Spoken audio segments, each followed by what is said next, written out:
You can see the entire width of Israel by the view that you can see from this rooftop. Here is the Carmel in the west, and here is the Gilboa. The Gilboa at its most easternmost extremity, where the Jezreel Valley meets the Jordan Valley. And the Gilboa is that beautiful hill that you can see protruding its way into the valley out there at the southernmost corner of the Jezreel Valley. So Ahab sent for all the children of Israel and gathered the prophets together on Mount Carmel. And Elijah came to all the people and said, "How long will you falter between two opinions? If the Lord is God, follow him, but if Baal, follow him." But the people answered him not a word.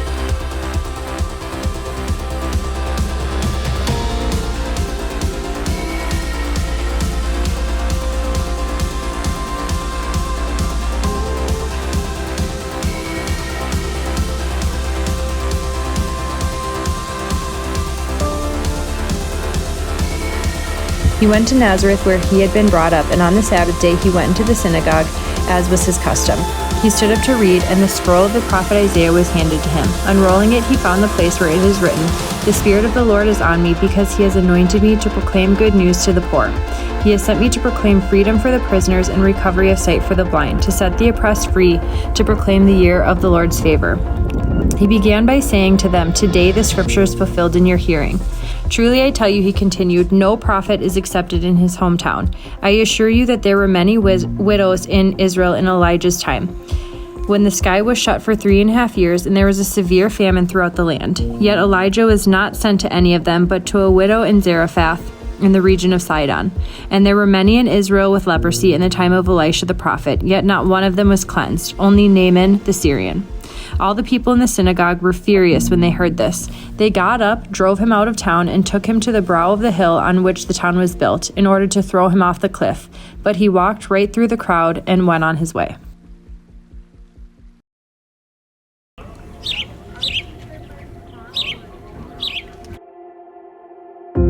The devotional was talking about why God chose Galilee, of all places, to send Jesus to find his first disciples and his first healings. In Isaiah 9 here, it says, "Nevertheless, there will be no more gloom for those who were in distress. In the past, he humbled the land of Zebulun and the land of Naphtali, but in the future he will honor Galilee of the Gentiles, by the way of the sea along the Jordan. The people walking in darkness have seen a great light.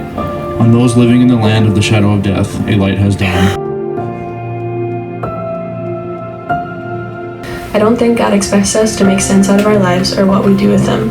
Maybe he wants to show us how to love extravagantly every chance we get, even when it doesn't make sense. That's the only way love does things.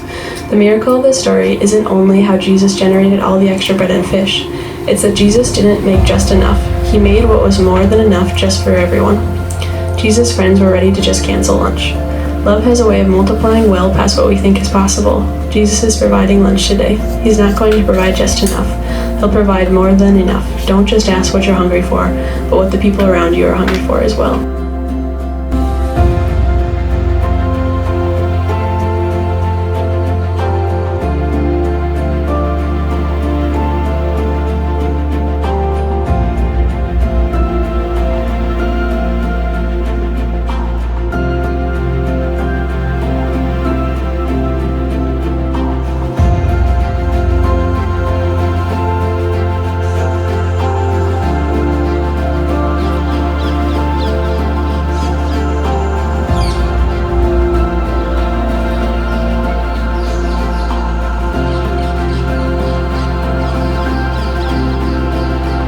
That's a common tradition all around Christianity. Different people have different religions. I think when you look behind blessings, bread, right?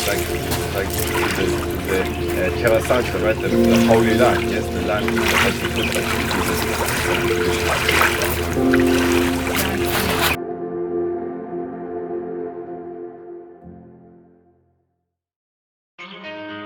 Yeah, we're here on the edge of humanity.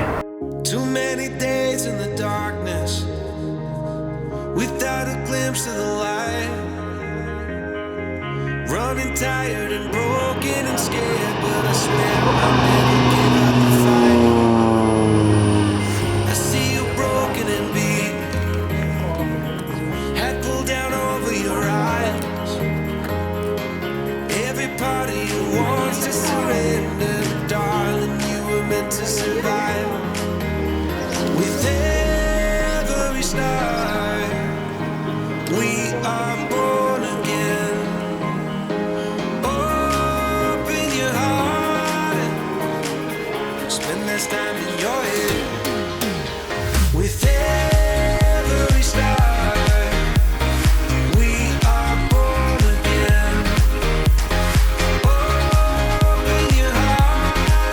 how my legs feel like jelly?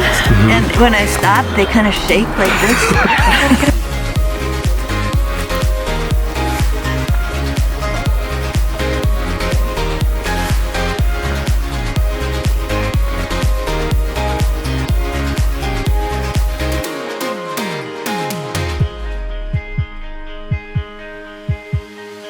Just like a seed in a garden, you will grow to be tall, staring out over miles of land without it, but wanting to build up walls. Lift me up in your branches, we can watch the sunrise. Just a couple of bruised up souls that believe that it was worth one more try. With every star, we are born again. Open your heart and spend less time in your head. With every star, we are born again. Open your heart, spend less time in your head.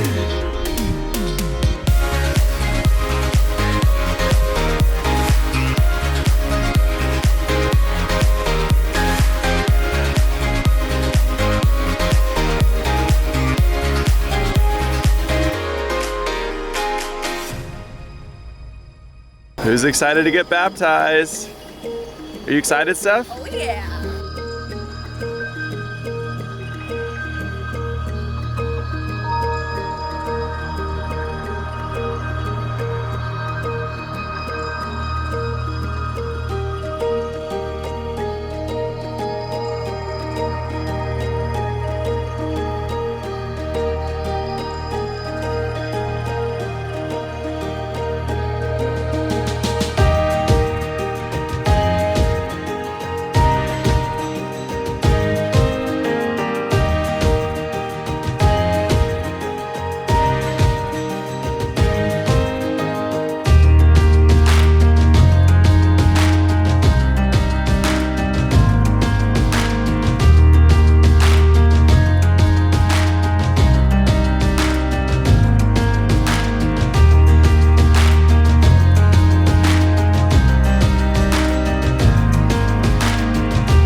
Those who trust in the Lord are like Mount Zion, which cannot be moved but abides forever. As the mountains surround Jerusalem, so the Lord surrounds his people from this time forth and forever.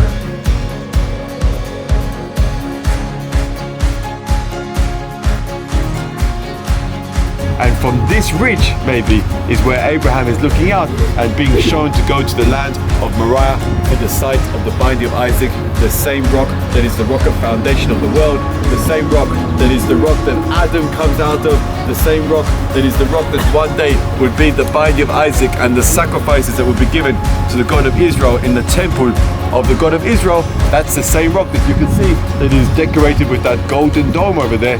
The golden dome being the dome of the rock, the rock of foundation, the rock of temple.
Summer is no comparison.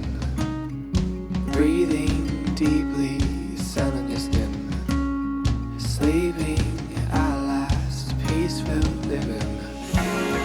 Kings and kingdoms bow low as he stands from his throne. And his children he'll raise up.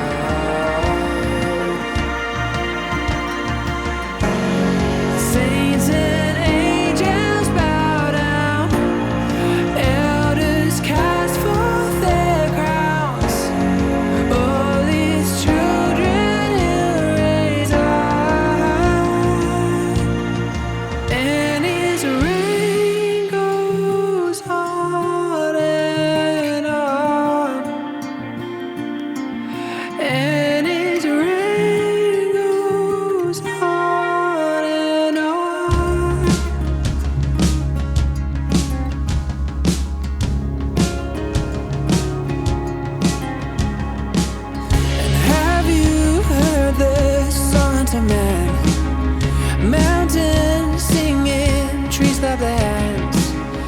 Taste and see our heavenly wine.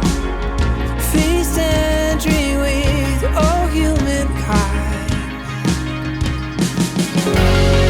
Kings and kingdoms bow low as he stands from his throne. And his children he'll raise up.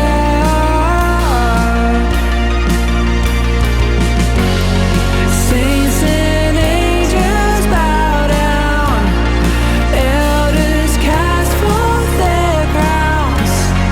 All his children he'll raise up. And his reign goes on and on. Oh, his reign goes on and on.